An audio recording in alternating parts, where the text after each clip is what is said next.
The future of design. What's that going to look like? The future of creativity in general. I mean, we've got all of this stuff on the horizon. We've got new tools. We've got artificial intelligence looking to wipe us out, to say that we're no longer relevant. I've been hearing a few times recently, you've probably heard this quote as well, that AI isn't going to replace designers. AI is going to replace designers that don't use AI. So what does that mean? Well, for one thing, it means that this is not something that we can just ignore and wish away. It's here to stay. So what are you going to do about it?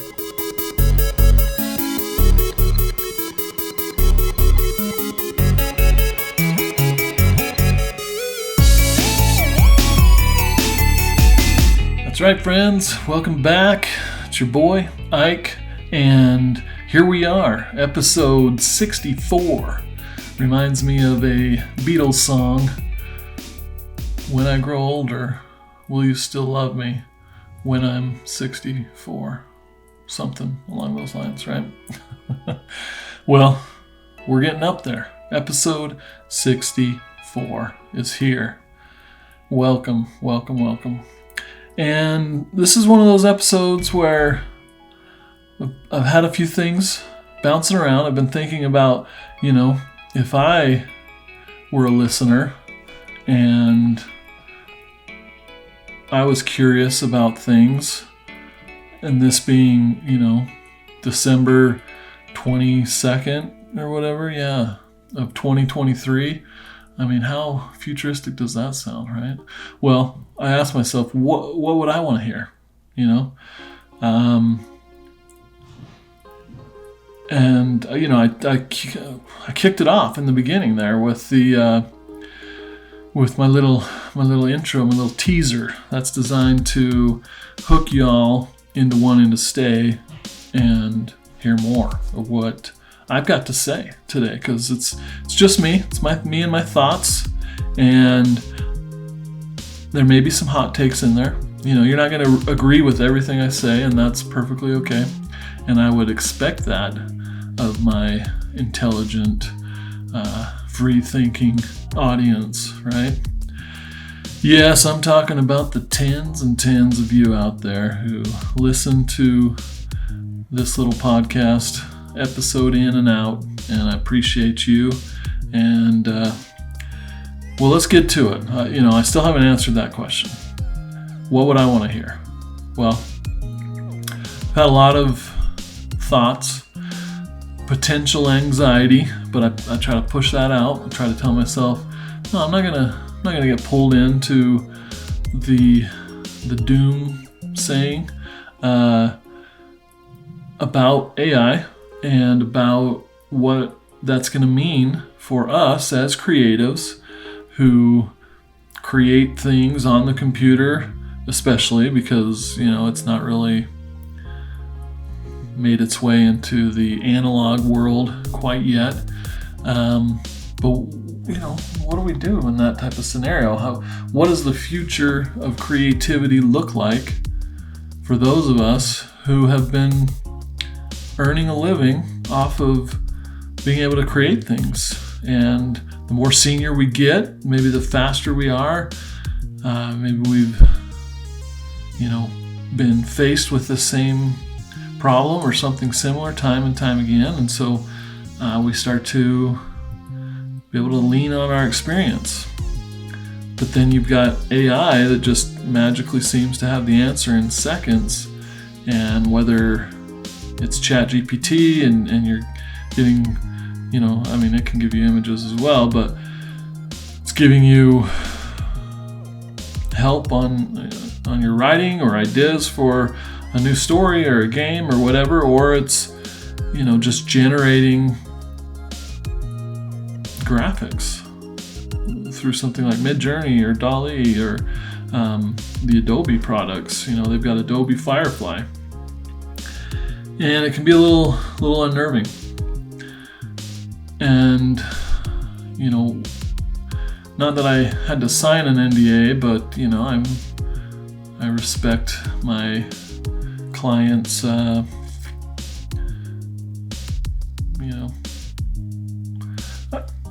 It's like a psychiatrist or a doctor or a lawyer.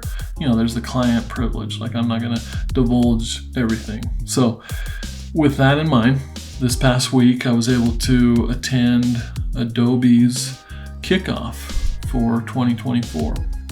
And again, I'm not going to say anything that isn't already public out there, that you wouldn't assume.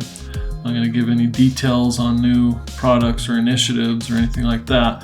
But yeah, I was hired to go and help. I had taken some time off this week, and so it lined up well that I was able to go and be there at Adobe here in Lehigh. And it was my first time inside the building. It's a beautiful campus. They treat their employees right. They really go all out. It's pretty cool, pretty impressive. But it was fascinating to me that as they were, and I'm jumping around here. Let's wind this back a little bit.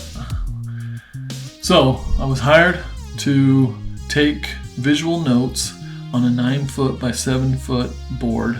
And it was basically doodles, writing, illustrations that essentially added some color, and I was kind of some entertainment for those who were listening to the executives back in San Jose, and this was being broadcast to all of Adobe's locations. And so I was having to listen to these keynotes really carefully. So that's why I was there. But I was impressed to hear just how much they're talking about AI. And they're talking about you, and they're talking about me.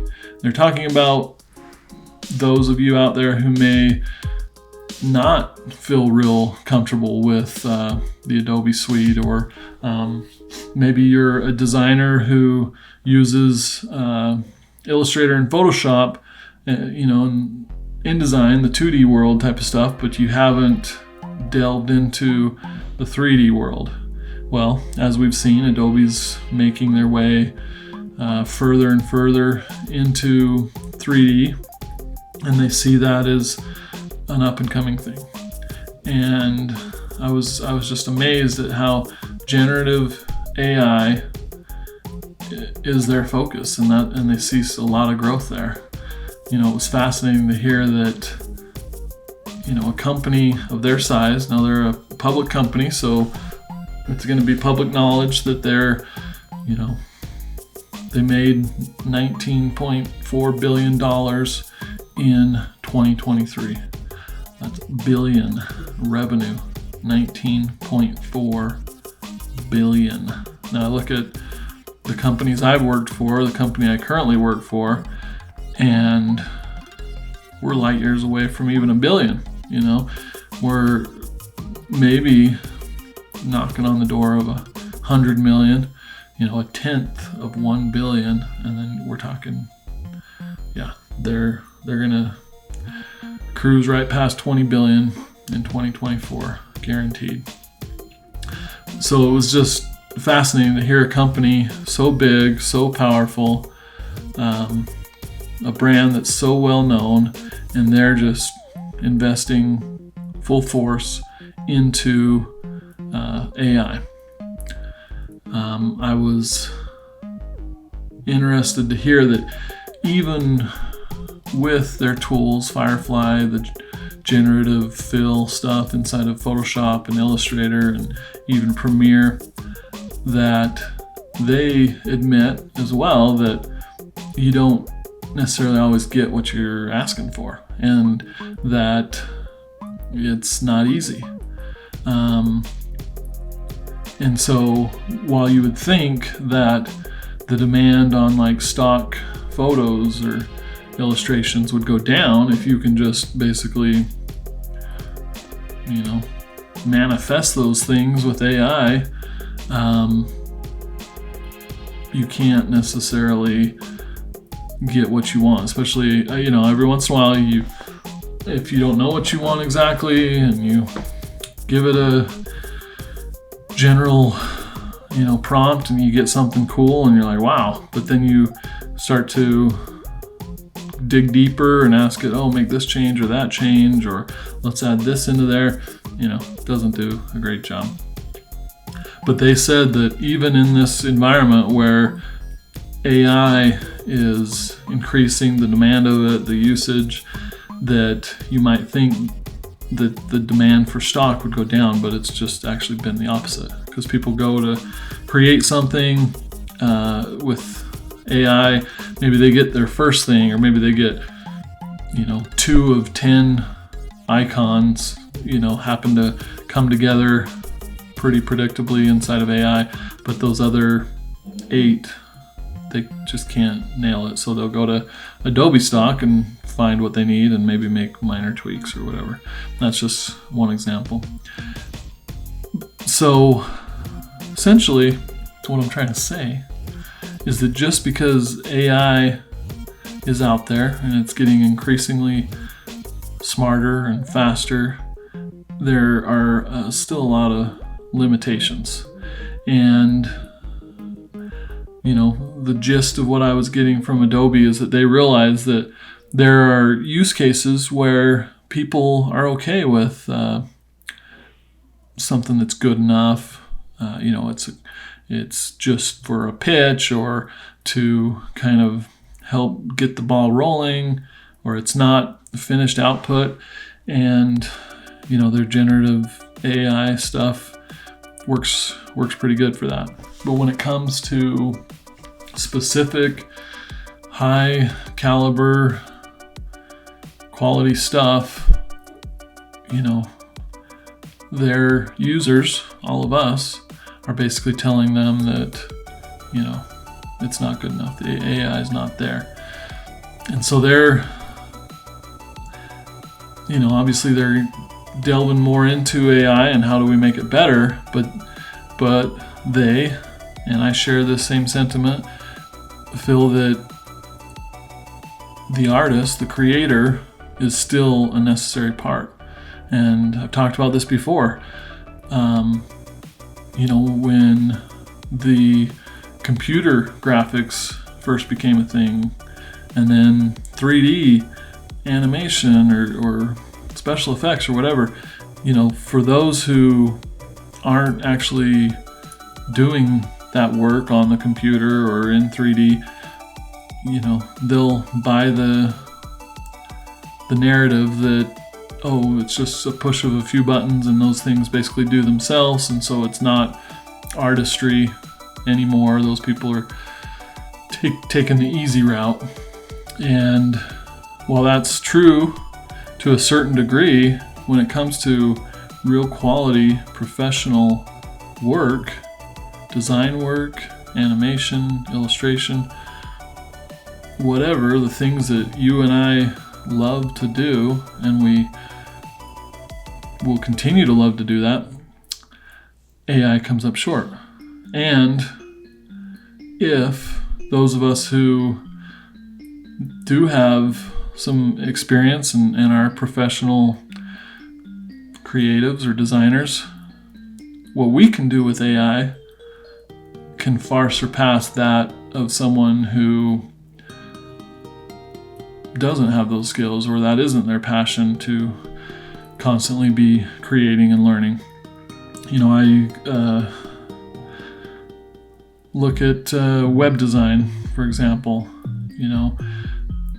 The building of websites. There's been so many tools that have come out that have made that process easier. You can start with a template. You go to Wix.com or Squarespace or whatever, and You can drag and drop a few things, start with a template, plug in your logo and your colors that you want, and boom, it'll generate something that will be pretty decent and something that would have qualified as good enough, 10 years ago. So essentially, with AI, those of us who are professional creators, or anybody, the bar just is raised. I mean, it's now table stakes, the ability to get a website online and have it look clean and like most other websites out there.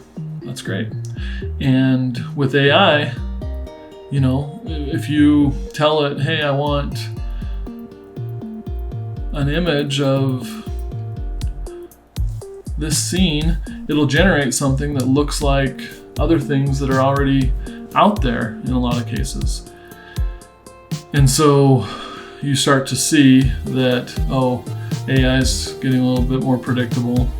Every time they have an image of a man, it's usually this attractive model looking specimen, and that is the man in AI land or whatever. And if you want something illustrated, it's done in this kind of digital painterly style that it's found through, its research is, well received by all of us stupid humans out there, right? We like this certain style. Okay, I'm AI. I'm going to leverage those things that, are more prolific out there, for example. But as you create your own models for AI, one example is you've created a few characters for a animated TV show, and they've got some similarities: big eyes, big heads. They're only about 3 or 4 heads tall, these characters. They have a certain level of detail, and you're able to feed AI your kind of own personal model with these example images, and then say, okay, take this style and go create a cat character. Boom, it's going to come up with something that's that much closer because you've given it some parameters. And to be able to do that, in most cases you've got to be either an accomplished creative yourself, or you're stealing something from somebody else, or you have permission, whatever the case may be. But in the end, AI is still pretty dumb. They're going to take the path of least resistance. It's already decided, AI has decided that I'm so smart, I need to always have, an answer, even if that answer isn't true. I've listened to some snippets from Lex Friedman, his podcast, and he's been interviewing, or he had a recent interview with Jeff Bezos, and before that, Elon Musk. And it was interesting to hear him talk about AI and some of their strengths and weaknesses. And one thing that was brought up in his conversation with Jeff Bezos was that AI is a super good BSer or liar. Even if it doesn't have all of the information on something, it will formulate an answer in a way that makes you think it does. I had heard an example from our CTO over at MX, Wes. Essentially, he had an example of AI where he asked it about something from the past, and there was a lot of kind of misinformation online on this subject, and it had been proven that that information was false, yet because that was still the information that was most prominent online, ChatGPT, gave that answer to Wes when he, looked up the history of like this individual. So that would have been a lot more powerful if I actually remembered the exact instance. But you get what I'm saying. So there are flaws, and it will get better, no question. But I think on the subject of AI, it's just yet another tool. It's a tool that's working super fast, and the amount of content that it can help produce is just mind-boggling. But if you're a content creator and you're trying to get into this whole social media game and get your brand out there, build your audience, you're listening to people like Mr. Gary V, or list 100 other influencers out there telling you like, oh, you've got to post 8 times a day on this platform and that platform. The demand for content is like skyrocketing. I think I heard recently that the demand for content in 2024 will be 5x what it is today. So think about that, like, that's crazy. So that creates a whole level of new complexity, right? Like, because if you are a small business, a creative, a big business, whatever, and you're producing all of this content to try to break through the noise out there, wow, it's going to be hard to keep up with that schedule of producing that kind of content and making it engaging, getting it out there, and then organizing it, cataloging it. And then who do you get to produce all that content? Well, AI to a certain degree is definitely going to help, but I think the demand for us, the professional designers, creatives, illustrators, animators, video editors, and so on, musicians, is just going to increase as well. Because if from AI you're getting lackluster results or results that aren't quite good enough yet, well, that's going to highlight individuals who are professionals and proficient at these things. And out of necessity, companies are going to be like, help me out. I got this far with AI. Can you help me take it to the finish line? It's a win-win. I mean, I've worked on some small projects recently where AI was the starting point for the client, and they got to a certain place, and then they brought me in as someone who they trusted to finish it, essentially. And that was great, from a creative's perspective, because I'm able to see visually, like, this is the direction you're going with, this is what you like and don't like about what you've received. Here, I'm just going to take it the next 10, 25%, rather than, wasting a bunch of time from the beginning working with someone who struggles to create a good, or communicate, which I'm struggling with right now.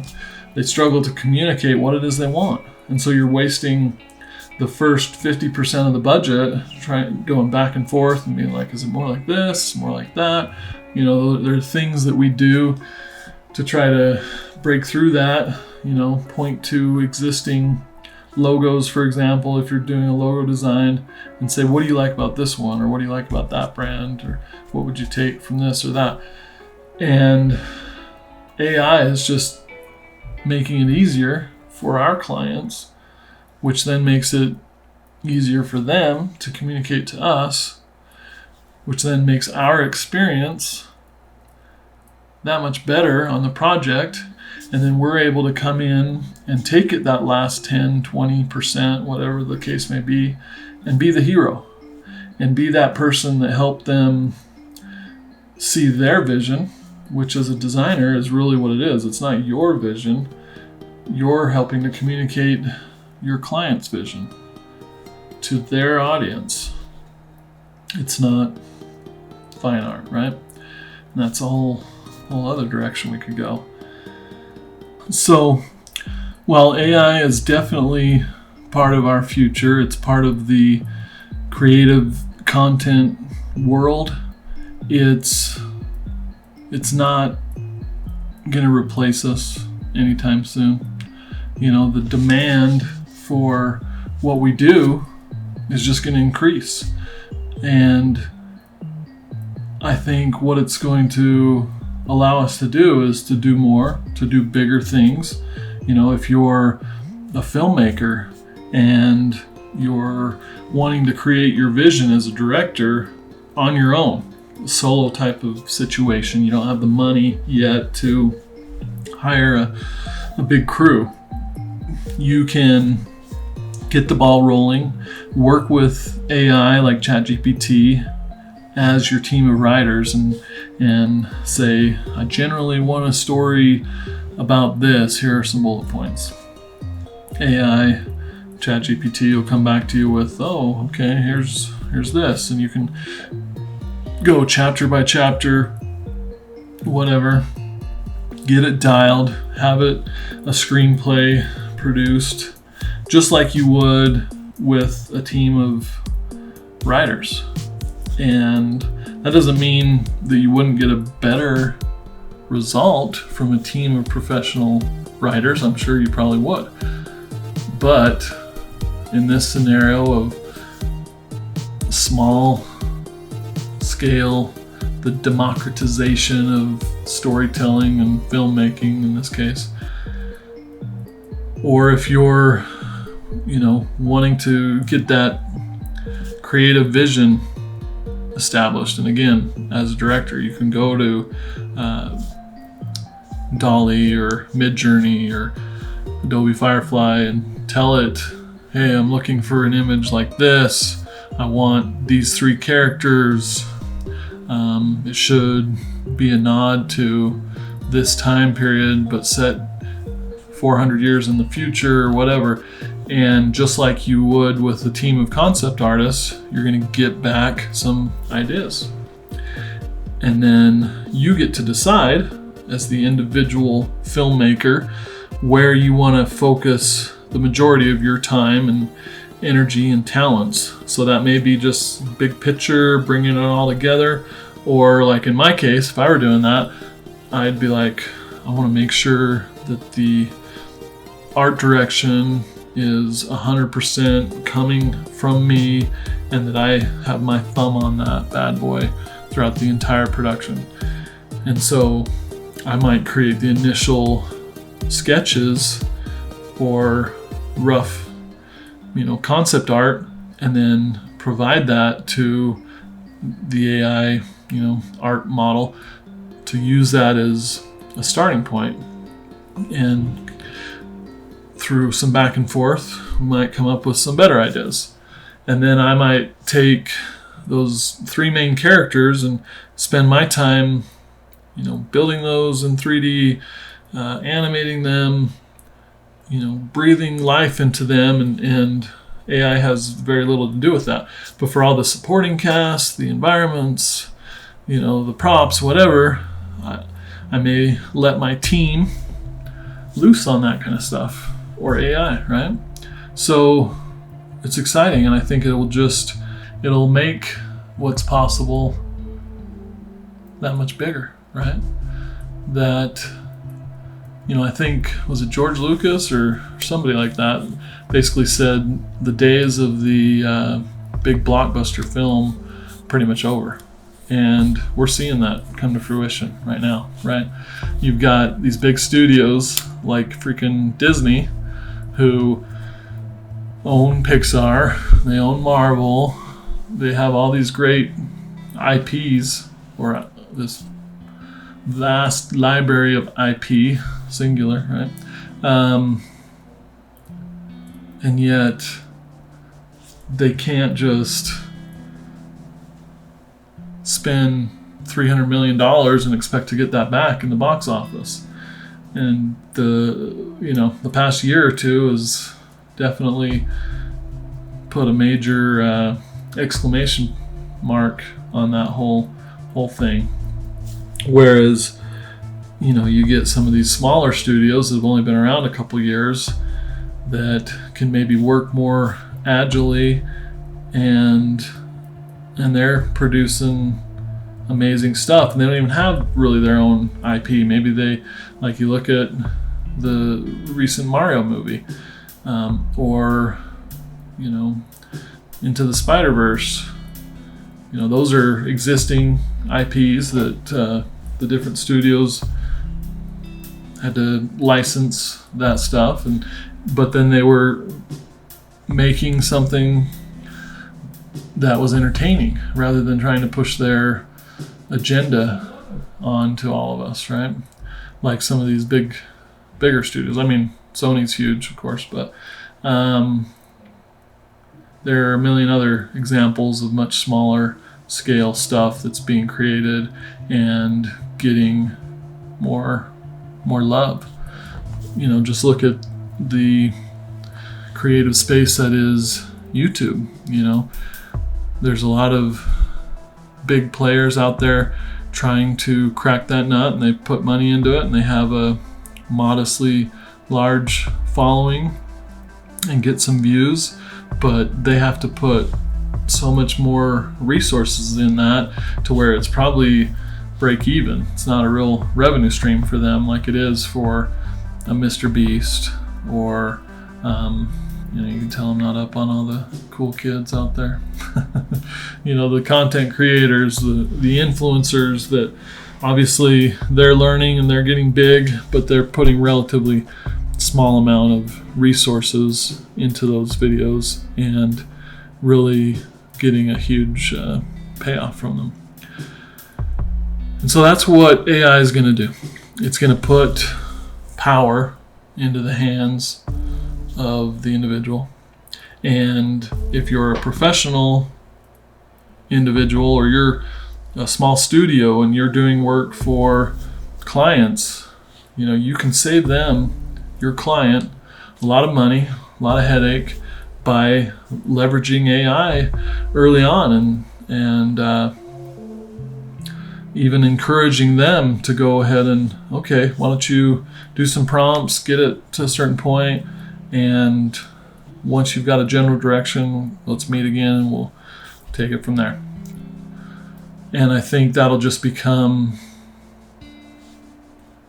status quo, the way that we do things, right? And people, just like they do Google searches to see if a certain idea has already been done, or if a name's been taken or whatever, they can do the same thing with AI for getting the ball rolling on what it is they want to create. So this is just one aspect, but a big one, and something that I think is going to become even more prolific in 2024, but around the future of what design and creativity and content creation will look like. Another huge thing that we've talked about on this program before, and I'm super excited about, is mixed reality, right? AR, VR. The idea that the headset might replace our phone, right? I remember getting super stoked about Google Glass. It seems funny now, but the way that they marketed that, it looked like, oh, we're going to see this big, beautiful thing. It's so close to your eye. Oh, that makes sense. But, they've worked it out. Probably the resolution, even on that little, half-inch piece of glass, is going to be like 1 million pixels per inch still. And somehow it's just going to be amazing. and we're gonna feel like cyborgs, and we're just one step away from having contacts that are little screens or whatever. But no, that was crap. And that's why I didn't do it. That's why it didn't go anywhere. Because as soon as people got their hands on that stupid piece of crap, they knew that that's what it was. But that's not what we're seeing with, the Apple Vision Pro headset, or even the Meta Quest 3, right? I haven't used one myself yet, but from what I've seen online, and hopefully I will be using one soon. We'll see what happens. Maybe Santa will bring me one. You never know.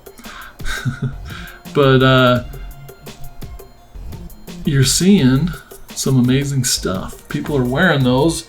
Pass-through technology, the AR part of it, the ability to see through the cameras, is so good that people will be folding laundry while they're watching YouTube over here on the side in their headset. They're washing dishes, same thing. Working on the car, same thing. We got a YouTube video side by side. It's all hands-free. That was the promise of Google Glass, but it didn't deliver. I think Meta Quest 3 is already delivering, and their Quest 2 was amazing. They've been delivering, and at a decent price. Now Apple is basically saying, we're taking this up to a whole nother level. So look back to the year 2007. I know, like forever ago at this point, 15, 16 years ago. And who was the king of smartphone land, right? It was BlackBerry. Who is the king of VR, AR currently? It's Meta Quest, right? Well, Apple came along back in 2007 with the iPhone that did it just so much better, and we all just tripped over ourselves to get that thing. Even though it was more expensive, it was a luxury item. Eventually, if it's that good, it's going to get the adoption. And I'm putting my money on this Vision Pro being another iPhone, essentially. And that's what Apple is envisioning, is that, having something in our hand is going to be a thing of the past. And I'm sure they're going to continue to get the technology down smaller and smaller to where you're wearing something like these glasses that I'm currently wearing, and that'll be your iPhone on your face, your computer. Because how cool is that you can go into computer mode, link up to your freaking desktop or your laptop, and be interacting with it on this massively huge screen, amazing resolution. You can have a virtual keyboard that you're working with. You can use little hand gestures. I don't know. I know it seems silly to some, but I think it's going to be huge. And why do I bring that up? Not just because I'm geeking out about the future of technology and wearables and the way we interact with the world, but as a creator, I saw what the iPhone did for my job, my industry, me personally, and it was just an explosion. People needed apps designed when 2 days before, Apple opened up the App Store, that was not a thing. Before that, websites were meant for the desktop, and you could pull it up on your BlackBerry, and I didn't ever use a BlackBerry, but from what I remember, it did have a browser. But you had to zoom in, pinch and zoom, and it wasn't a good experience, and the web world wasn't about to change the way they do things for a relatively small number of people. But the iPhone changed that, and then all of a sudden, you had to create your own separate website that was for the iPhone. Okay, and then we got smart and we did responsive website design, right? Where if you're looking at it on a screen that's X number of pixels wide, then you're going to get the desktop version. If you're looking at it on a screen that's under 600 pixels wide or whatever, you're going to get the mobile version. And then the tablet came in, same thing, responsiveness. There's going to be a similar thing for websites inside of these new devices. Some kind of meta information that lets the website know to serve up this version of the content that maybe includes more 3D elements or ways to navigate that don't require a keyboard, that can be done with hand gestures or whatever. So it just means more work. And yeah, you're going to have AI as well, but that's just going to give us the ability to keep up with that demand, because if the demand for content is 5x in 2024 of what it was in 2023, and that continues to grow, it's just exponential, my friends. And if we're going to cut through the noise, you're going to have to get dang good at what you're doing. And everyone else is going to be using ChatGPT, asking them or it, how do I create this piece of creative or content or whatever that's going to cut through the noise, and it's going to give millions of people the same answer. And so we're going to have to do some mental gymnastics and figure it out like humans continue to do and win the day. And that is my optimistic vision for the future of design and creativity. And I'm excited that the future is now. Get started now. Learn as much as you can about the enemy, AI, and don't shy away from it. Let's give it the proper context. If you're just using a prompt to generate an image that leveraged other people's stuff, disclose that. This is AI generated image. It's not the same. It's not as you creating each pixel of that image, or laboring for hours modeling and then texturing a piece of beautiful 3D art. It's not the same. And I think it's important that we continue to disclose that, not only because it's the ethical thing to do, but because people should know what they're getting, what they're paying for, and know that, yeah, maybe you could do this yourself. But if you've messed with those prompts, you can find out real quick that it's hard to really get it to do what you want it to do.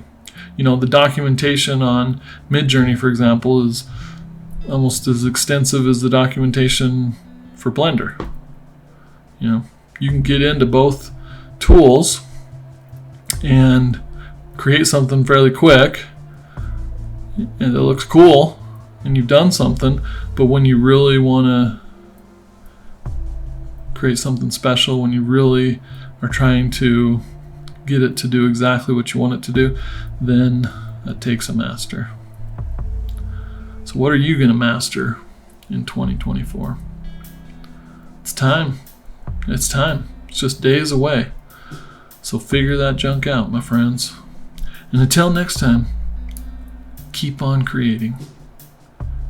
Create or die.